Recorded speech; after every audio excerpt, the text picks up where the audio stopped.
Hey guys, Whitney Baker here again with Jostens Midwest and yearbookuniversity.com.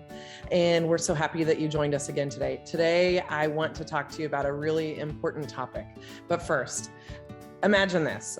You know, the holiday break is right around the corner and we'll have finals coming up and all those projects are going to be due in every single one of your classes. And you've got other things going on. You're too social. You've got lots of things going on. You're like, I'll just do that assignment later. I'll study for that test later. And then all of a sudden it's December 15th and school will be out for the winter break on the 17th. So you have 2 days to knock out all of that stuff.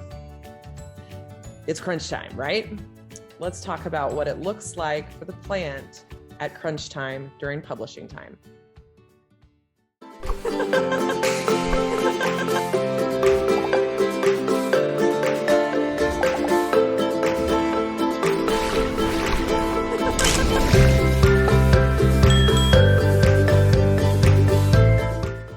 Okay, so with this homework scenario, what am I actually talking about? Let's get down to business. We're talking about signature submission, and it's super important. So for those of you that may not know what a signature is, let's talk about it.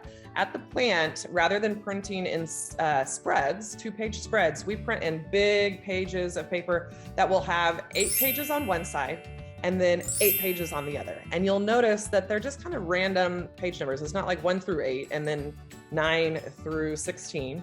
They're just randomly put together. And that is because they will go through a folding machine and then a cutting machine. Let me show you what I'm talking about. And this is just an example that I am gonna use from my computer paper at home. So let's say this is the SIG. On one side, we have multiple 1, and on the other side, we have multiple 2. And then what it will do is it will go through a folding machine and it will get folded all the way down into this little 16-page magazine that looks like this. And then it will go through these really fancy slicers that will slice the edges so that they're not connected anymore and then sewn together to create your book. Let's take a peek at a quick little video that I took when I was in the plant a couple months ago.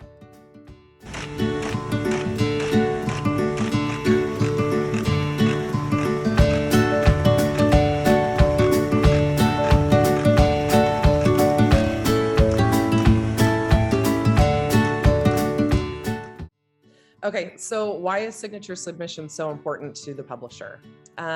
There is a lot of reasons. Let's go back to our homework right before the winter break. Okay, if we wait until the very last minute to do all of our homework, then we're stuck that day doing homework all day long, and chances are probably overnight and working extra hard and overtime to get all of that done before we can leave for the break, right? It's very similar to publishing. In the publishing world, what will happen is if everybody waits until the very end to turn in their pages, or if they're turning pages in throughout the year, but they're not completing a signature, and I'll show you what I mean by that here in a second and how you can check if you're a Jostens customer to make sure that you're submitting signatures. But if nobody does that, if all the schools, the millions of yearbooks that we print every year, if they all wait until May or until June, depending on if you're a spring or a fall delivery, what's going to happen at the plant? It's going to be crazy. We just won't be able to do it, right? So we need your help. We need you guys to be thinking about signature submission when you're creating your ladder, when you're considering your deadlines. So here's how you can help us. What we'd like you to do is to submit your pages when they're complete. You don't need to sit on them and wait. Get the pages done and hit the button for them to go. It feels good, trust me, for them to be out of your hands.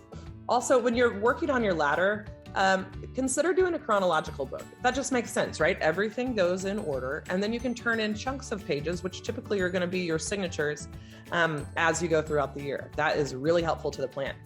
When you're selecting your coverage and the topics for your pages, creating your ladder, consider the deadlines. So talk with your rep, get your deadlines, and then put similar topics that go together throughout the year in the same area of your yearbook when you're creating your ladder. That makes it easy to submit signatures together. Submit the pages as complete signatures. So as you're designing your deadlines, Pick them so that you can submit them as 16 consecutive pages. And if you can't submit full signatures, do your best to finish incomplete signatures on your very next deadline. If you have 14 of those 16 done and you see there's just a little spread here that we need to submit in order to have a complete sig, can anything be switched up there to get it complete? How can we get this one to the finish line before we finish this other one? That's really important. Okay, so let's give you a little riddle, kind of. So whose book do you think is going to finish first? The school that has only one signature left to submit on their final deadline, or the school that has all of their signatures left to print on the final deadline? You can figure that one out, right? Okay, how can you help us today, right? Look back through your ladder. Are there any pages that can be moved right now in order to make signature submission even easier on you? Anything that we can switch real quick with just a pencil eraser, just switch them and make it easy on yourself. Take a peek at those deadlines. Are there any pages that can be moved around in your deadlines in order to get SIGs in at the same time? And it's your chance to be featured in the Yearbook University monthly newsletter. So drop us a note or a comment on how you and your staff handle organizing your ladder and your deadlines in order to get SIGs in. Do you have a special way of doing this, a great process that's worked in the past? Let us know, and we'll pass that information on to everyone else so they can take advantage of it as well. All right, have a great day, and I will see you again next week with another episode of Yearbook University, and I hope you guys learned something today. Have a good one.